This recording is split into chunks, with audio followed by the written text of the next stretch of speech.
reaction right now from Florida Congressman Carlos Gimenez. Congressman, I know you went to the Butler site and saw a few interesting things on your own, but I do want to go into that, but I do want to get your reaction to these latest developments and what the FBI director has uncovered off of the shooter's phone and computer, Google records and the like.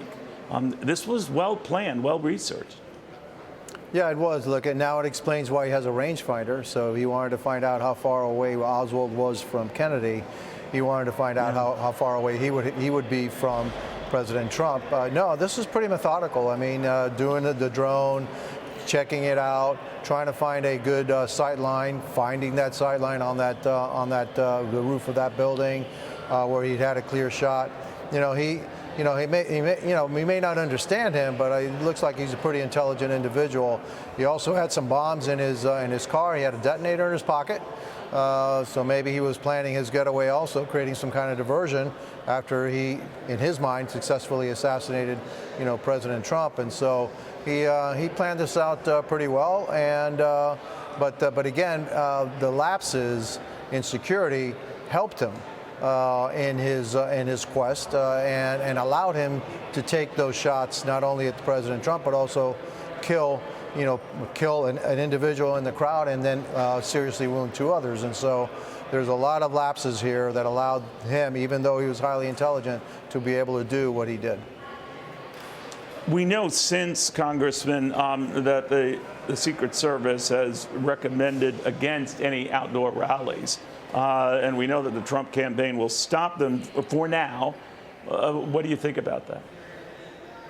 Look, it's difficult to account for every single thing, but in this case, when I went there, look, it was evident that they needed to protect the roofs of all of the buildings that are over to the right.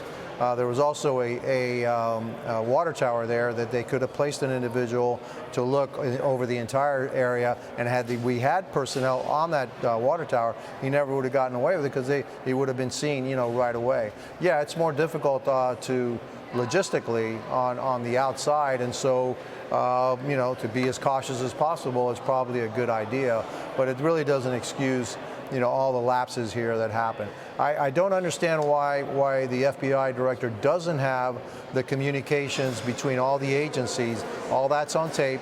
And that's really the rundown of, hey, who knew what when was that communicated, and to who it was communicated, and did people fail to take action at the time that these things were communicated to them? We know that they were looking for this individual some 20 minutes before President Trump took the stage. If that was the case, and if the Secret Service actually knew that, why did they allow President Trump to take the stage when they thought there was somebody who was highly suspicious? They were looking for him. They actually had pulled people away from their stations in order to look for this individual. Why was he allowed on stage? Look, a lot of this has to be will be investigated with the new task force that's been set up by the Speaker and the Minority Leader, Hakeem Jeffries.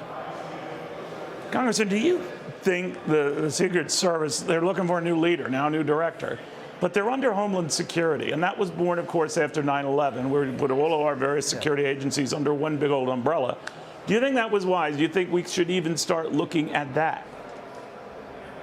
I don't think we should start looking at that, hey, everybody's under one security umbrella. I think we need to look at that individual agency and what have they've been focused on.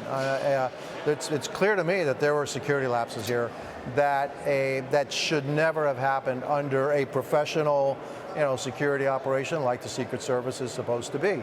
What have they been doing? Why have they lost some of their mojo, maybe? And what can we do in order to get that back, to make sure they are the premier security service, in the world, not just here, but in the world. And so that's also, I think, another task for this task force. Hey, what happened? How could it have been avoided? How can we avoid it in the future? And what are the steps that we need to take to make sure that agency comes back to being what we, the American people, deserve? Very good, Congressman. Very good seeing you again. Carlos Gimenez, he wanted to see for himself in Butler, Pennsylvania, what went wrong, what went down. And as you can indicate here, and as he made very clear, a lot of disturbing things that could have easily been avoided.